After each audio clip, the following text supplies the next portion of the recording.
On behalf of my colleagues in the National Education Psychological Service and the Department of Education and Skills, I would like to welcome you to this webinar on Reconnecting with the School summer programme. My name is Eileen Dwyer and I'm an educational psychologist with NEPS based in the Blanchardstown office in Dublin. I'll be presenting this webinar alongside my colleague Teresa Tierney from the Wexford office. This webinar is aimed at supporting you in addressing the wellbeing needs of students involved in the DEIS post-primary schools as they start to reconnect with school through the Summer Programme initiative. It is also aimed at supporting the wellbeing needs of school staff. We have all been in this together and have been fellow travellers on a long and weary journey which has had many twists and turns and on which we are still travelling. This webinar is designed to complement any training and information you've already had for the summer programme. Our emphasis is well-being, and we share with you best practice approaches in supporting well-being needs, particularly during challenging times. We will begin by looking at defining what we mean by well-being.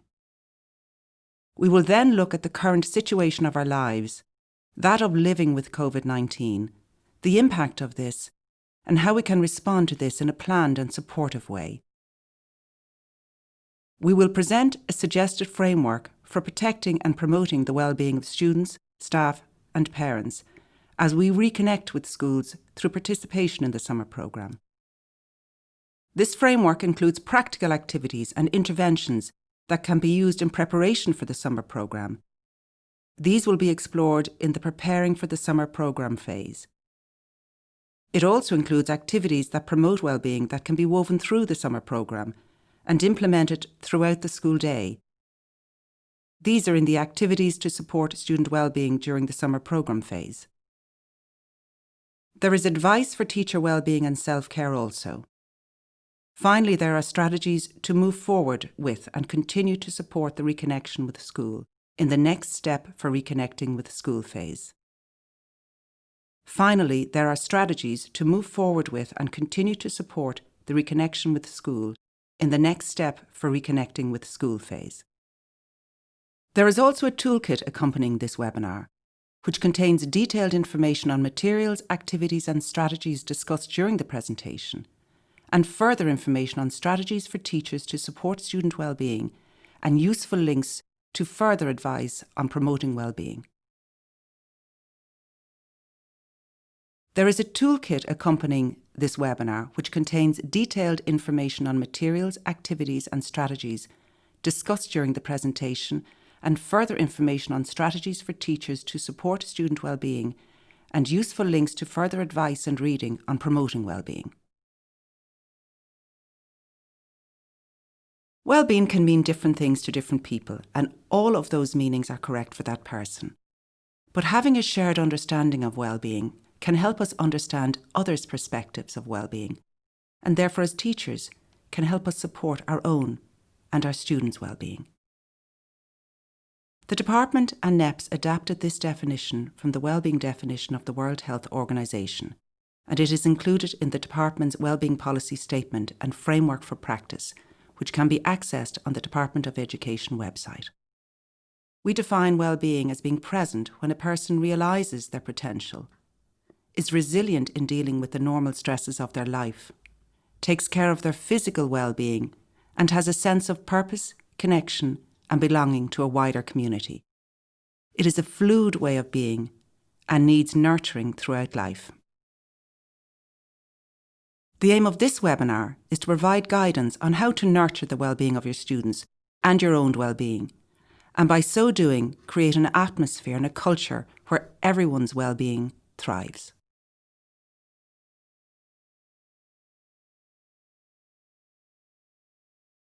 Due to the emergence of the new coronavirus COVID-19, our world is experiencing an unprecedented situation in which there is much uncertainty. It has challenged us all, adults, children and young people alike, in many ways, and particularly our sense of well-being. Given this, we have all been impacted to varying degrees and need to respond in ways that will support all aspects of our well-being as previously defined.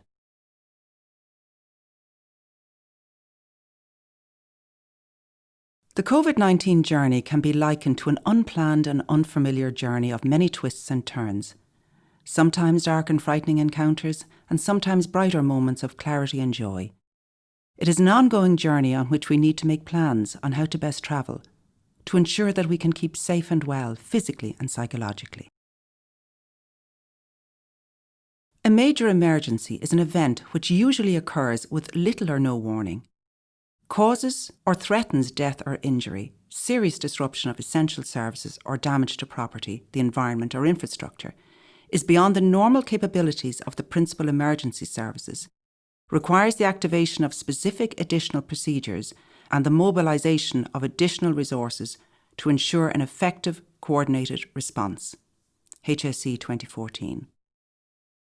COVID-19 can therefore be considered as a major emergency, and this definition helps to put into perspective what we are experiencing and how important it is to respond in an effective and evidence-based way to ensure the most positive outcomes possible for as many as possible. So what has the COVID-19 journey and living through a major emergency meant for us so far? I think at this point in our journey we have heard the phrase unprecedented times often. This means that we are experiencing a situation that we have never experienced or known before in our lifetime.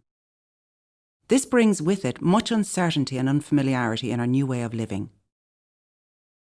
With uncertainty and new rules and routines, there can be fear and anxiety. There have been many changes for us to adjust to. Some of these changes occurring suddenly and rapidly, for example, school closures. However, it is also important to note that there have also been new opportunities as we have had to adjust to our new world. For many, due to the closure of most of our everyday activities, entertainment facilities, shops and so on, having time that we didn't have before has meant that we have had more time to connect with each other or explore new interests and outlets. These new opportunities are things on which we can build as we move out of the restrictions under which we have been living. However, it's clear to see that the impact of COVID-19 has meant that we have all experienced losses. These include the loss of routine, of going to school and work, of exercising, and how we fill our day, of structure of the day without school and work, of trying to merge the structure of work when working from home and attempting to homeschool, managing competing demands. Friendship, interaction, due to the need to stay apart, no more play dates, playing in the street. Opportunity to go on holidays, for days out to attend social events such as family gatherings, Holy Communions, confirmations, funerals. Loss of freedom to go where we want to go, when we want to go. Loss of peace of mind about what is happening. Could it happen to us or someone in our family? Health. What if we get sick? What if somebody we love gets sick? And for some, the loss of loved ones.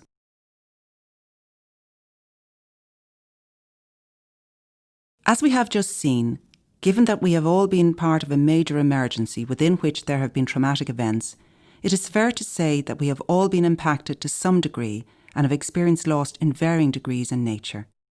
However, the impact of COVID-19 can elicit varied individualised responses. It is very important that we realise that there is no right or wrong way to feel about this situation. We have all the right to our own responses. Individual responses can be dependent on a number of factors. For example, some people already had significant stress and adversity in their lives and were vulnerable before COVID-19. Some people will have experienced significant stress and adversity during the pandemic. There may have been a loss of job, become sick with COVID-19. There may be a frontline worker concerned that they may infect their loved ones. Some may have found lockdown emotionally and psychologically challenging, or had difficulties working at home, had competing demands working at home, or difficulty engaging in online learning. Some people will have not experienced significant stress and adversity and will have coped and even enjoyed aspects of lockdown at home.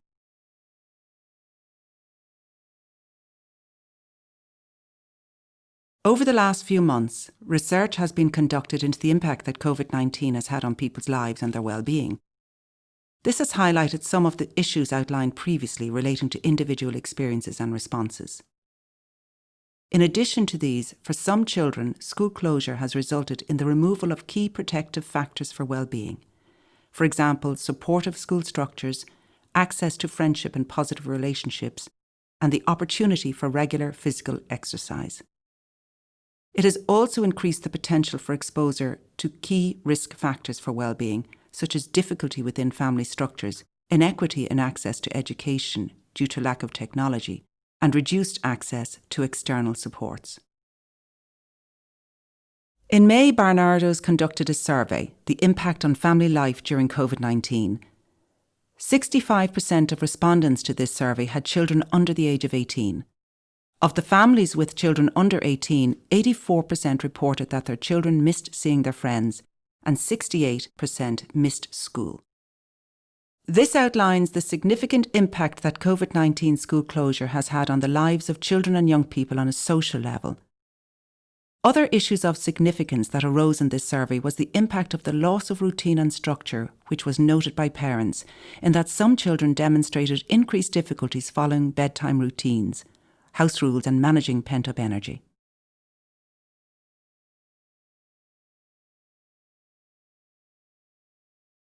Other challenges reported by parents included children were more concerned about family members contracting COVID-19 than they were about themselves, and the possibility that they may pass on the virus to vulnerable family members. Some parents also reported concerns for their children's psychological well-being. One mother reported that her teenage children were exhausted with large amounts of schoolwork and little guidance.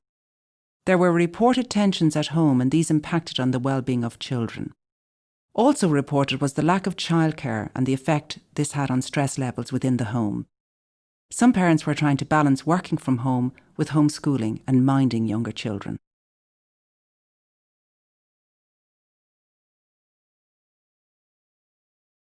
New or increased opportunities were also reported at home. These included the opportunity to connect more with family and friends, to meet neighbours more than usual, to enjoy the use of social media to aid connecting with others and develop skills in the use of technology, to eat healthier meals as the possibility for eating out in restaurants was put on hold, to develop ways to manage stress and worries. Some reported that they had engaged in activities such as yoga and mindfulness to help manage stress.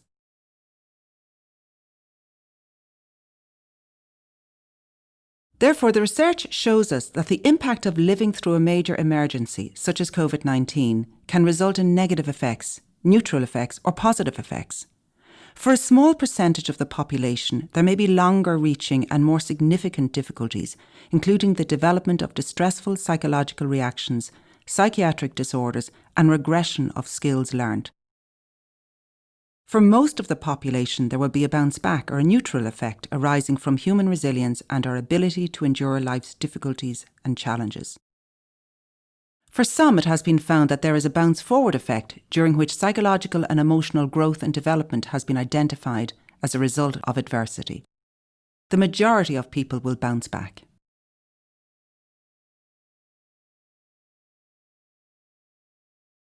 Papadopoulos, 2007, coined the term adversity-activated development and further extended the idea of post-traumatic growth, or bounce forward, to describe how people find meaning in their suffering and develop new positive characteristics or a new purpose in life.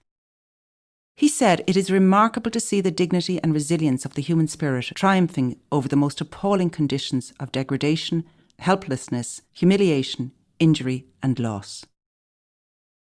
The COVID-19 journey has provided the opportunities for many to find that they had more resilience than they thought and were able to offer their skills as well as discover new skills to support each other and themselves and the communities in which they live. This includes children.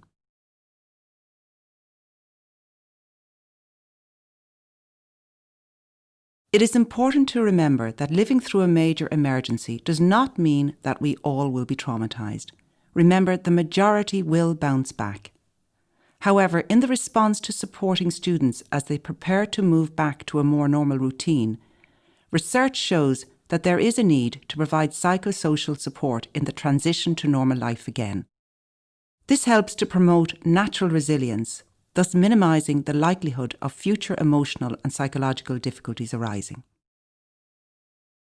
In 2007, Hopful et al. Identified 5 principles of intervention at early to mid stages after a traumatic event to aid resilience and restore social and behavioural functioning. The 5 principles act as protective factors to support well-being and return to normalcy in the aftermath of an emergency situation.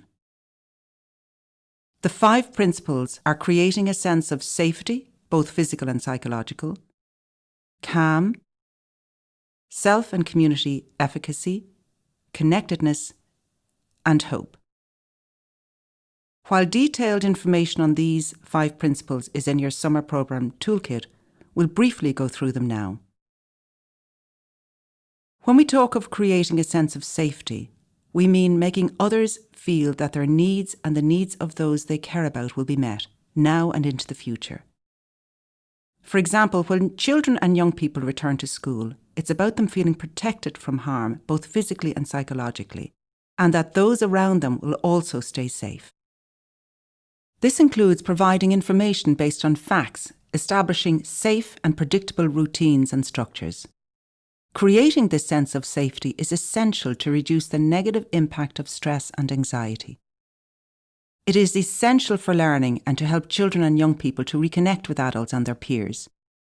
The less stressed we are, the more we are able to think, plan, engage, and learn. Creating a sense of calm is about helping children to relax and stay composed or grounded, rather than become numb, shut down, agitated, or overly excited. It's about teaching self-regulation and managing feelings and emotions. This is essential because being able to relax your body and mind allows you to focus and concentrate on what you need to do. The more regulated and calm we are, the more we are able to think, plan, and engage and learn. This can also lead to higher order thinking. Being calm also reduces the negative impact of stress on our mind and body. Creating a sense of connectedness is about having relationships with others, either individual or groups, who understand you and support you. This is important because the restoration of school communities is central to recovery, providing a connection back to a key social group in the lives of children and young people. Rebuilding connections and relationships with teachers and peers will be critical in providing a basis for readiness to learn. Teachers can provide a secure base to challenge and prevent the development of unhelpful thought patterns. Connection is much more important than the absence of a threat. Creating a sense of self and human efficacy.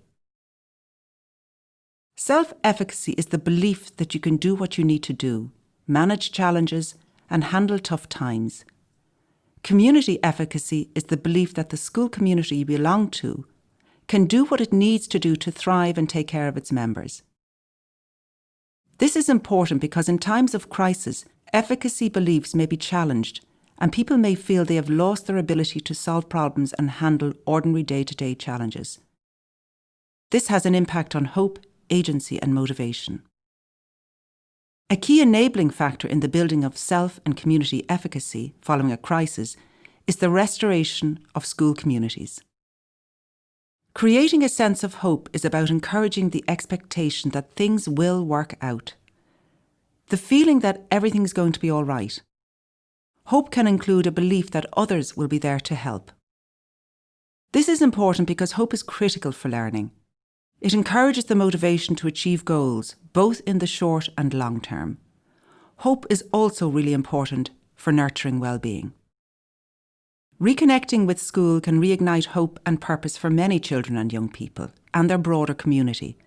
The media, schools and community can focus on positive goals, building strengths, and telling individual stories and rebuilding connections and hope.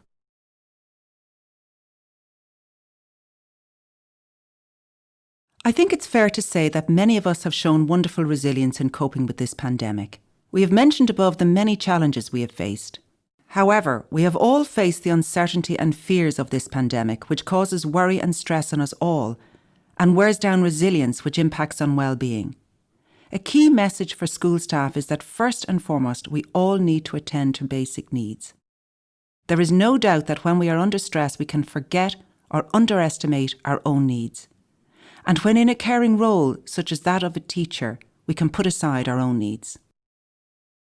When looking at how Hobfáil et al.'s 5 principles can be applied in your work with students as they reconnect with school, it is essential that you first look at how these can be applied to you and other adults involved in the students' lives. It is the idea of put your own oxygen mask on first. It's about teacher self-care.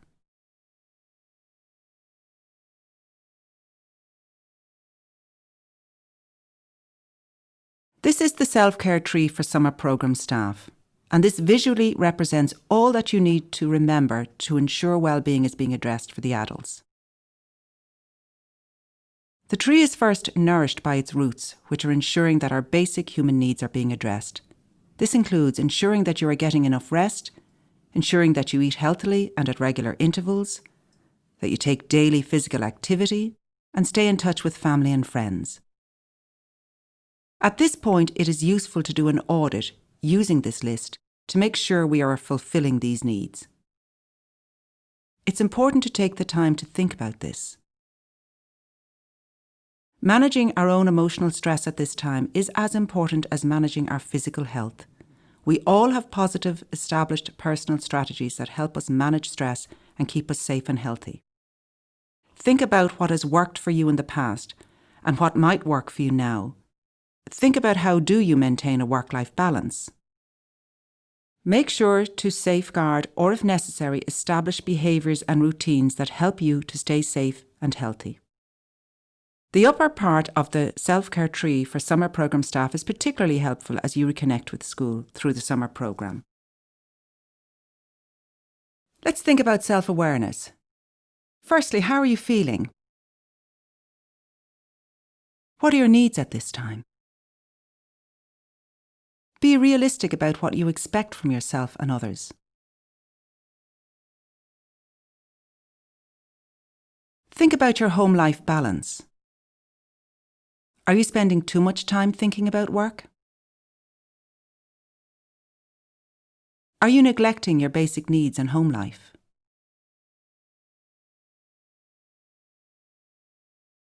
Let's think about your boundaries now. What will keep you safe psychologically, physically, and emotionally? Encourage and develop supportive relationships within the summer programme setting. This includes peer support and protecting time for checking in with each other. Also, allow time for reflection. What do you need to ensure that you are emotionally and psychologically safe? How can this be achieved? There needs to be clear and effective lines of communication to ensure that everyone knows what is happening, when, how, and why. This helps to promote a sense of safety and security. Additional specialist support and information is available from Spectrum Life, linked to the Employee Assistance Service, and the PDST, Professional Development Service for Teachers. Spectrum Life will be available from the 26th of July and is replacing Inspire Wellbeing. Detailed information on these services is available in the Toolkit. As previously suggested, we are continuing on the COVID-19 journey.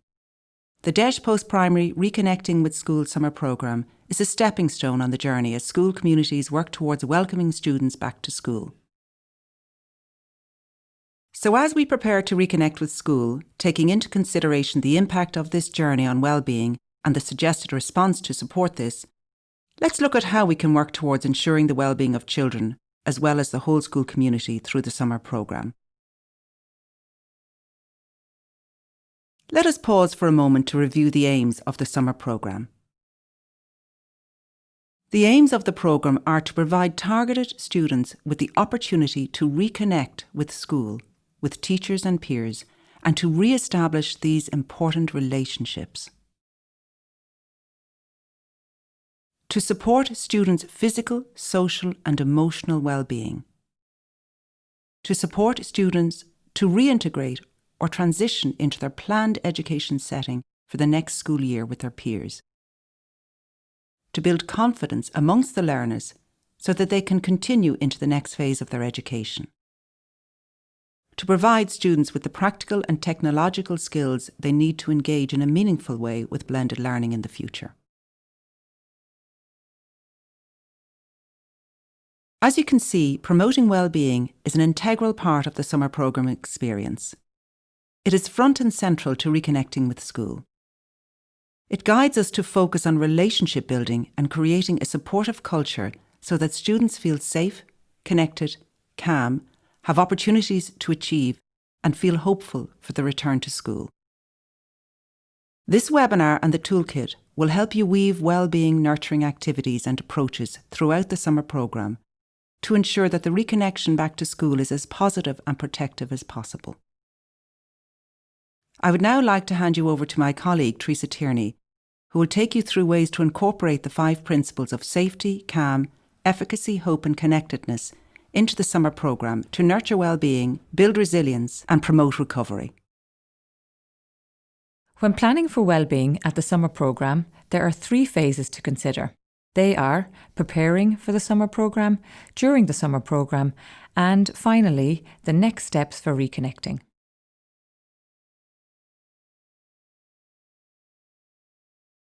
In preparing for a summer programme which promotes good well-being, we suggest the adoption of key ideas. The first is using Hobfall's 5 principles. Then there is the idea of slowing down to catch up. By this, we mean teachers should plan to focus first on establishing or re-establishing relationships, and then focus on learning and catching up. Within this idea of slowing down to catch up, it is advised that there is a focus on establishing the routine and structure of the programme, asking students what they would like from the summer programme experience, and learning and revisiting old topics before introducing new ones. It is likely that many of the students may find it more difficult to sit, focus and concentrate for a period of time because they haven't practiced these skills for a number of months. They may appear giddy and dysregulated. They will benefit from movement breaks, regulation activities and shorter work intervals. However, if you can build a relationship, create a sense of community and calm, you will increase students' availability to engage with the programme and learning. Finally, we suggest that it will be helpful for teachers to take into account the context of young people's lives, as they will have experienced the lockdown differently and will be at different places in terms of their readiness to learn. Continue to have realistic expectations of students' level of engagement, especially in the initial phases of the programme. So, in terms of programme planning, what are some of the things we should think about during the planning phase? Let's start with parents and safety. Parents are more likely to feel psychologically safe when you meet them with a calm, compassionate and non-judgmental attitude. Families may have been balancing a range of demands and challenges during this time. While some may be nervous about their children returning to school, others may feel relief, while some others may be feeling anxiety or frustration. Accepting and normalising these feelings by communicating that we have all struggled with aspects of the experience will help to create a safe environment for parents. Aim to re-establish your connection with parents by telephone prior to the programme ideally. This will enable you to introduce yourself and to share important programme information. Encourage parents to communicate any concerns or worries that they or their child might have and any losses they may have experienced during COVID-19. In the Toolkit, you will find a parent resource which can help with this. In order to help parents to have a sense of efficacy, control and competence, you can advise parents of how they can support their child during the programme. They can do this by checking in with their child about the programme and expressing their hope that this will help them to reconnect with school. To help familiarise the young people with the school layout during the programme, in advance of the programme you could consider doing a virtual tour and putting this on the school website. Remember, it's important that you prepare yourself for the summer programme. Being able to relax and stay composed or grounded is essential for staff, parents and children and young people.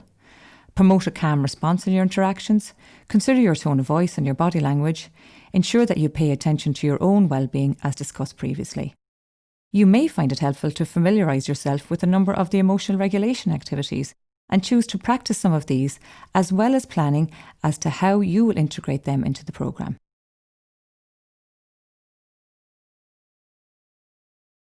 There are 2 psychological models that we would like to introduce you to that we think could guide your interactions with young people in the summer programme.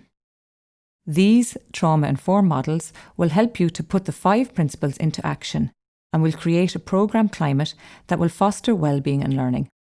The models are the PACE model of Dan Hughes and the 3 R's model of Bruce Perry.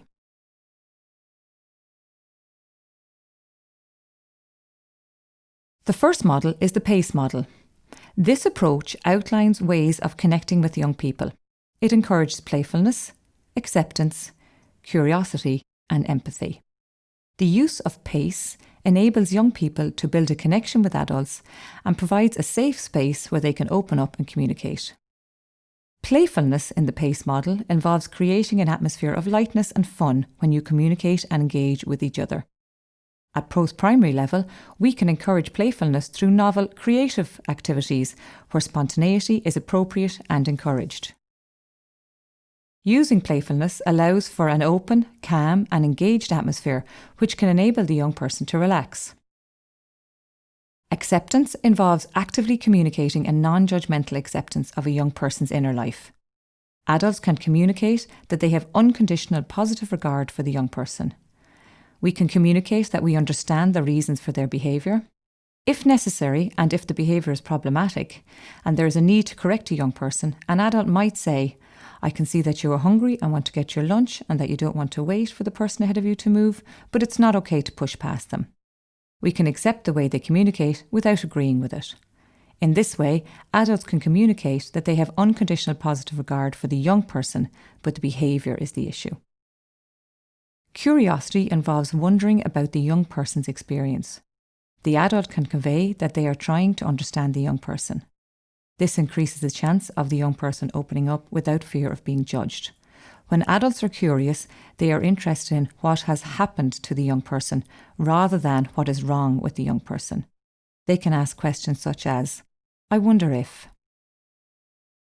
Empathy involves actively showing the young person that their feelings and thoughts are important and that the adult is travelling with them in understanding.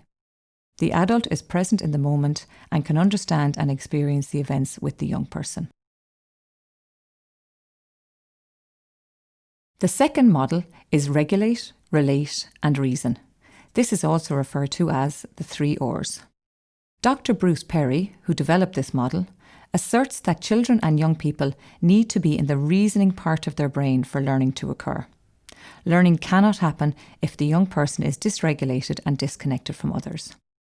Adults can follow a sequence of 3 steps that will facilitate effective interaction with the dysregulated young person. The steps are regulate, relate, and reason. The first step involves reducing stress and providing reassurance and comfort. The second step involves empathising and attuning to the young person. This makes the young person feel safe and secure because someone is trying to understand and support them. The final R is reason. Once calm and connected, the young person can reach the parts of the brain needed to reason. When we are living with threat, such as this pandemic, we tend to operate from the lower, more primitive parts of the brain. These are the parts of the brain that are involved in survival. However, in order to engage in learning, and all that entails, we need to soothe this part of the brain and access the higher order functions of thinking, reasoning and planning. These take place in the reasoning part of our brain. Both these approaches enable the young person and the teacher to move to a place where learning can happen.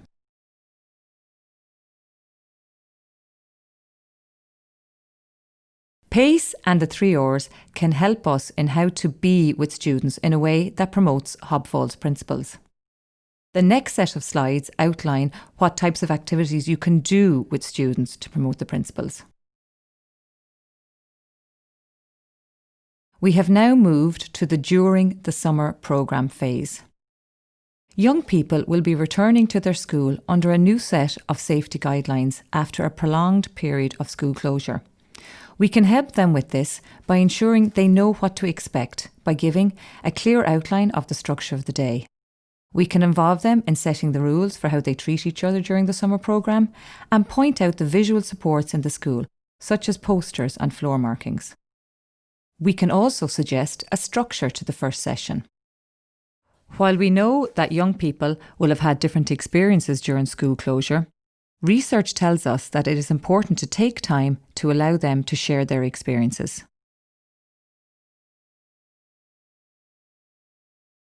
Let us have a look at a suggested format for an opening session.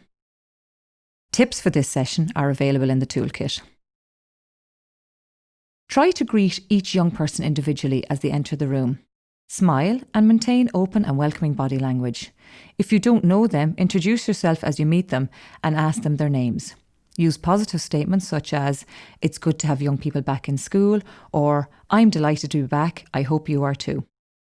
Share information about COVID-19, what the rules and protocols are, and how to stay safe in the summer programme.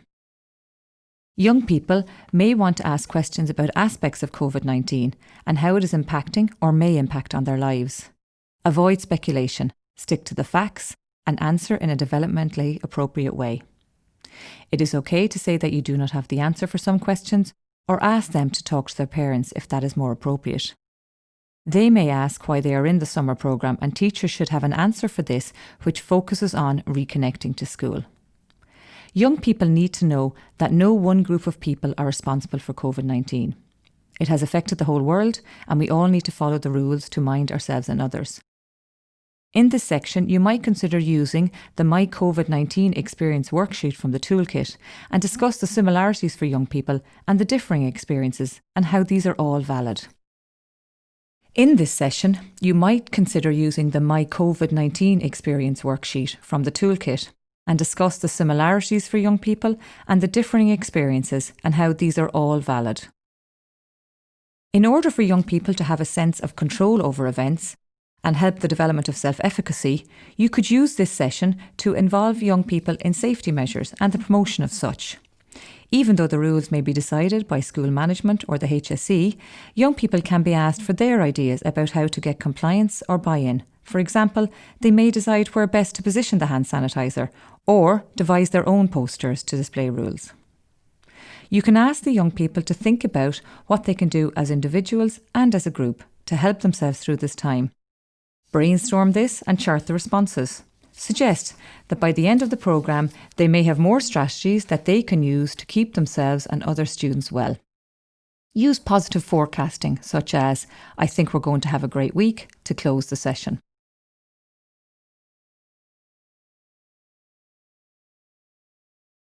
Now we can think some more about suitable types of activities. First, let's look at activities that promote a sense of connection. After you welcome students and settle in initially, if the students are new to you or they don't know each other, you should spend time on getting to know each other. You might ask them to come up with a group name to help create an identity. Socially distance icebreaker activities such as 2 truths and a lie, generating dislikes and interests, or games that involve names can help connectedness. Encourage random acts of kindness to create a sense of care towards each other. We are calm when our emotions are in check. This is known as being regulated. Regulation refers to our ability to bring our body to a calm and focused state where we are ready to engage socially, emotionally and cognitively. Louise Bombert, who has done a great deal of work in this area, explains that as babies, we are born with some mechanisms to self-soothe, for example the sucking reflex. This is called autoregulation. In interaction with our parents, we learn to co-regulate. For example, when a parent rocks a baby or speaks to them in a lilting tone, they are soothed. Finally, we learn to self-regulate, which is when we use our own mechanism and strategies to calm our bodies. Sometimes, with children and young people, co-regulating with their teachers is a necessary step to developing their self-regulation. Activities that help develop a sense of calm include recognising feelings, breathing exercises, guided relaxation, visualization, mindfulness activities and movement activities. Different types of regulation activities can help develop self-regulation. There are what is known as up-regulation and down-regulation activities. Some over-responsive young people can become overstimulated.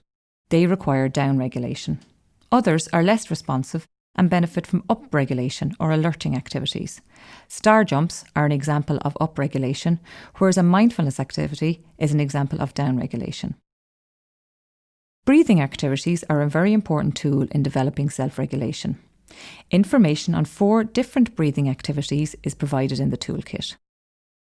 Mindfulness activities help young people to be grounded in the present. A number of great visualization resources are available on the PDST website. You could look through these and check which might be suitable for the age group with whom you are working.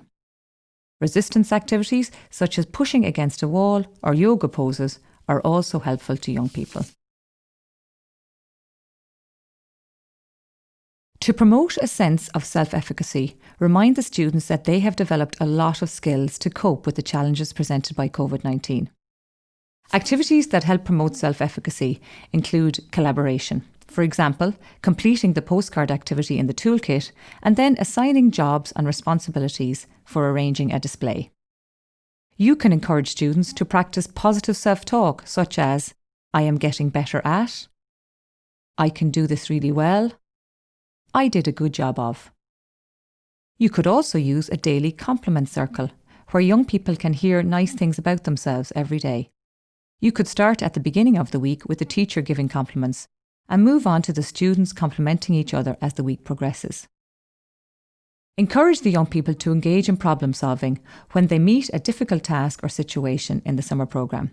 For example, when they want to give up because the work appears to be too hard or when they have a disagreement with someone, it can be helpful to explain problem solving to them. While as adults, we automatically know how to problem solve, young people may need to be taught the steps to work through a problem successfully. In the toolkit, you will find a set of problem solving steps which will be of help. You could get the students to complete a return to school journal that summarises their achievements or do a project on a local frontline worker or someone who did a charity event.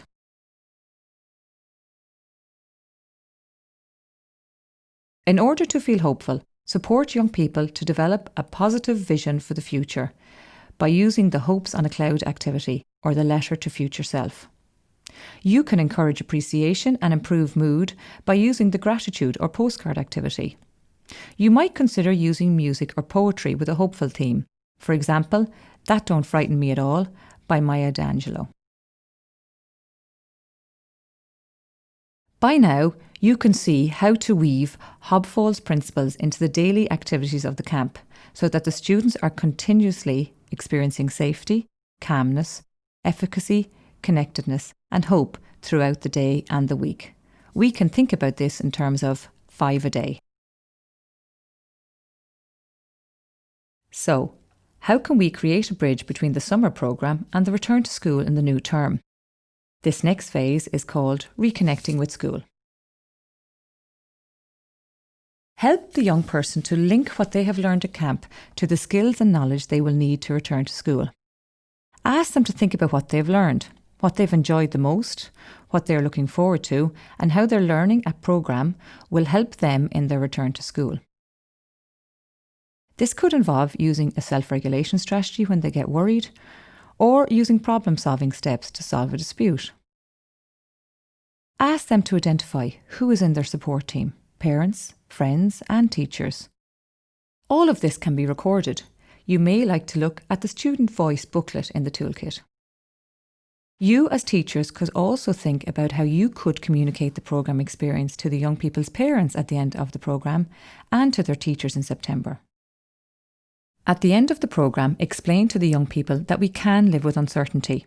Remind them we didn't know this was going to happen, but we have had lots of people, our teachers, parents, frontline workers, essential services and our government working very hard to keep us safe, and this will continue. Now, I will hand you back to Eileen to conclude the webinar. As you will have heard, accompanying and supporting this webinar is a toolkit, which includes information on teacher self-care. Please take time to have a look at this. There are also guiding documents to assist in the preparation for the summer programme. There's also activities to promote safety, calm, connectedness, efficacy and hope to nurture resilience and promote recovery. You will also find strategies to support student well-being. The toolkit also contains resources and links, some of which were discussed during the webinar, as well as additional materials including YouTube clips you can use to support your work in promoting the well-being of students and school staff during the summer programme and onto their return to school. That concludes the webinar on Reconnecting with School summer programme. We would like to thank you very much for your attention and interest and wish you a very happy summer programme experience. Gurav Mila Mohagwiv.